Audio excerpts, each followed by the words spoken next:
Olá, boa tarde. Você acompanha agora as principais notícias do Brasil e do mundo desta quarta-feira.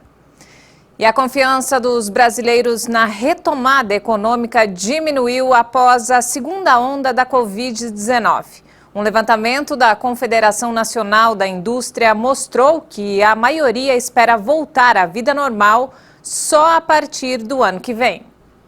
Com a segunda onda da Covid-19 e o baixo ritmo da vacinação, um estudo da CNI, a Confederação Nacional da Indústria, apontou que os brasileiros estão preocupados com a situação atual. 71% dos entrevistados veem a recuperação da economia somente a partir de 2022.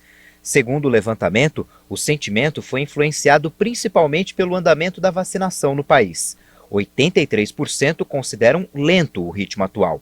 E 35% destes não têm expectativa de serem imunizados ainda neste ano. A pesquisa também revelou um medo menor da população de perder o emprego. Foram 41% os que afirmaram ter essa preocupação, enquanto em maio de 2020 eram 48%. O impacto na renda dos brasileiros é grande desde o início da pandemia. Nos últimos 12 meses, 32% dos trabalhadores afirmaram que a renda diminuiu, e 14% perderam totalmente os rendimentos. Para 41%, a renda ficou estável e somente 10% registraram aumento. E depois de Serrana, agora a cidade de Botucatu, também no interior de São Paulo, vai participar de uma pesquisa de vacinação em massa contra a Covid.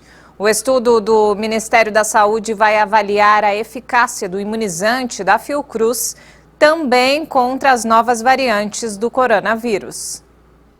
O Ministério da Saúde vai vacinar a população adulta de Botucatu contra a Covid-19 com o imunizante da Oxford AstraZeneca. A intenção é desenvolver uma pesquisa sobre a eficácia da vacina distribuída no Brasil pela Fiocruz. O estudo deve ter uma duração estimada de 8 meses, incluindo a aplicação das 2 doses e o acompanhamento dos vacinados. De acordo com o Ministério da Saúde, Botucatu foi escolhida porque reúne as condições ideais para esse tipo de análise. A cidade paulista também já vinha adotando algumas medidas que foram cruciais para o desenvolvimento da pesquisa, como a testagem de todos os pacientes com sintomas gripais com o exame RT-PCR. O município tem cerca de 150 mil habitantes, dos quais 106 mil são maiores de 18 anos. Toda a população adulta deve ser vacinada e os casos positivos na região vão ser sequenciados. Com isso, será possível saber a eficácia da vacina produzida pela Fiocruz contra todas as cepas que circulam na cidade.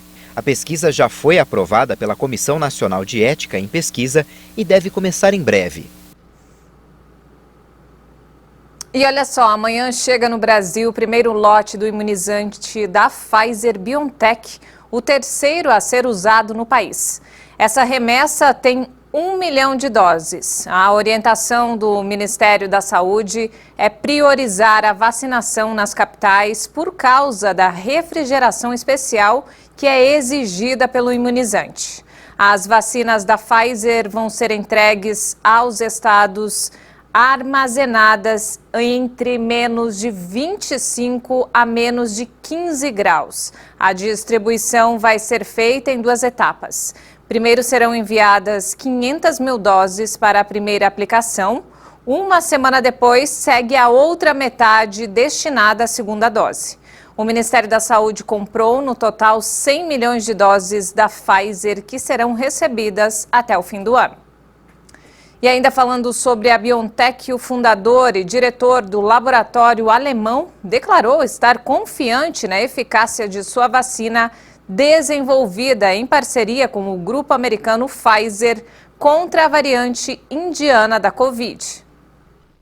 O diretor do laboratório, Ugur Sahin, afirmou que a BioNTech ainda faz testes, mas a variante surgida na Índia apresenta mutações que já foram estudadas e contra as quais a vacina atua. A cepa B1617, detectada pela primeira vez no país asiático, já foi registrada em pelo menos 17 países. Entre eles, Reino Unido, Estados Unidos, Bélgica, Suíça e Itália. A BioNTech já testou a vacina em mais de 30 variantes e garante que em cada ocasião obteve, no mínimo, uma resposta imunológica suficiente. O diretor do laboratório também anunciou que a vacina deve receber em breve a aprovação das autoridades chinesas e se mostrou favorável a uma flexibilização das restrições para pessoas imunizadas. E os Estados Unidos liberaram a entrada de estudantes e jornalistas brasileiros no país. A permissão imediata se aplica apenas a brasileiros que já possuem visto americano. As fronteiras permanecem fechadas para outros fins devido à pandemia.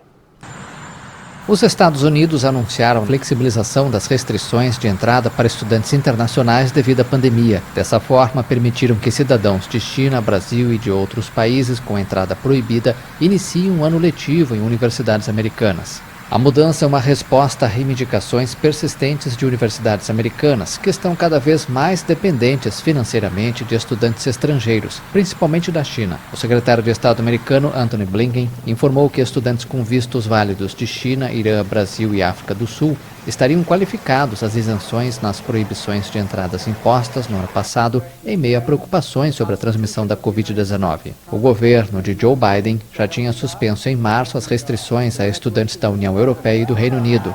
Todos os estudantes permanecerão sujeitos à exigência dos Estados Unidos de apresentar um teste negativo para a Covid-19.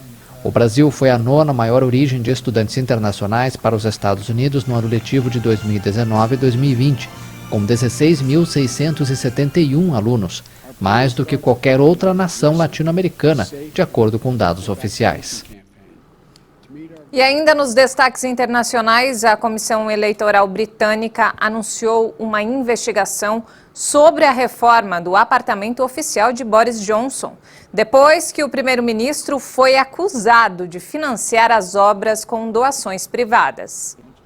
A comissão afirmou que há motivos para suspeitar de uma ou mais infrações cometidas. Cobri todos os custos e a maioria das pessoas vai achar absolutamente bizarro. É claro que há uma comissão eleitoral investigando isso e posso dizer que estou em conformidade total com o Código de Conduta e o Código Ministerial. Autoridades estiveram me aconselhando durante todo esse processo. O premier britânico está sob pressão pública depois de vários dias de acusações comprometedoras feitas pelo ex-braço direito, o polêmico Dominic Cummings, que foi parte do governo até o final do ano passado. O ex-assessor especial do primeiro-ministro é apontado por meios de comunicação como uma fonte de vazamentos recentes contra o governo. Em um deles, Johnson teria dito que preferia ver corpos empilhados aos milhares a decretar um novo confinamento no país, declaração estampada na capa do tabloide Daily Mail que aumentou a pressão sobre o premier. E para encerrar, um forte terremoto de magnitude 6 foi registrado no estado indiano de Assam. Não há registro de vítimas, mas algumas casas e estradas ficaram danificadas. O terremoto rachou paredes, quebrou janelas e levou os habitantes de várias cidades a ir para as ruas. Estava em casa com meus 2 filhos e minha esposa quando ocorreu o terremoto. Todas as 20 famílias do prédio correram para o térreo chorando e gritando. Depois vimos os danos.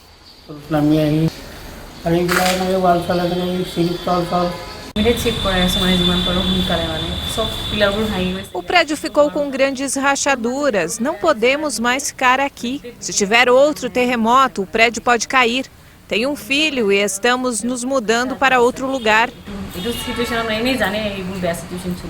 Até o momento não há relato de vítimas, apenas de pessoas com ferimentos leves, como pequenos cortes ou hematomas. O Serviço Geológico dos Estados Unidos afirmou que o epicentro do terremoto ocorreu em uma região montanhosa do estado de Assam, perto da fronteira com o Butão. Tanto o tremor principal quanto os secundários foram sentidos a centenas de quilômetros de distância, no estado de Bengala e também nos países vizinhos Butão e Bangladesh. O primeiro-ministro indiano Narendra Modi afirmou ter conversado com as autoridades estaduais e prometeu ajuda do governo central. E essa edição fica por aqui. Mais informações ao longo da nossa programação. Um ótimo dia para você.